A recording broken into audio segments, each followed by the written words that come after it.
Vous avez créé le dossier de votre client sur l'espace admin, où votre client a choisi son produit depuis votre plateforme. La commande a été enregistrée, votre client va pouvoir compléter son dossier de location depuis son espace client.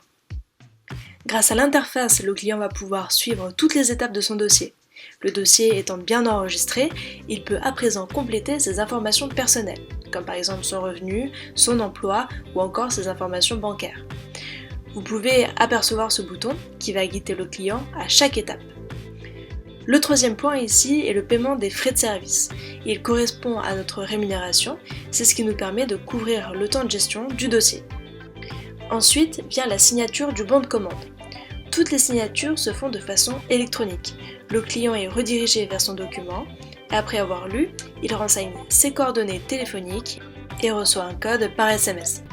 Une fois le code reçu, il va pouvoir intégrer le code dans l'interface. De notre côté, nous allons recevoir le document signé directement sur la plateforme.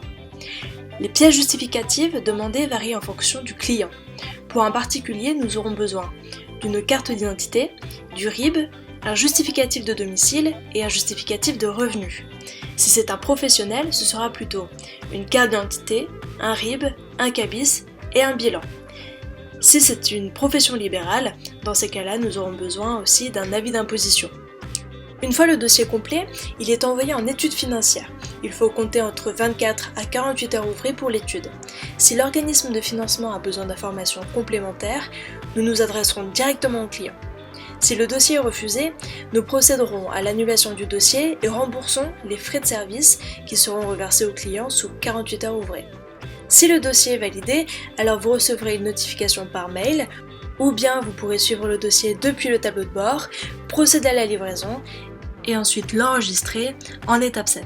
Mais nous verrons ça dans la prochaine vidéo. Nous pouvons à présent commencer la location, donc l'organisme du financement va procéder au prélèvement de l'apport et du premier loyer. Le client peut à présent profiter de son produit.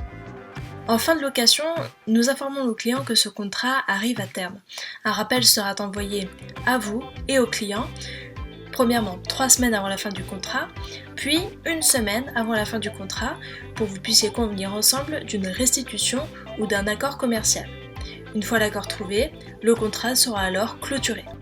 Dans la prochaine vidéo, nous verrons comment vous pouvez gérer le dossier de location depuis la plateforme admin.mypongé.com.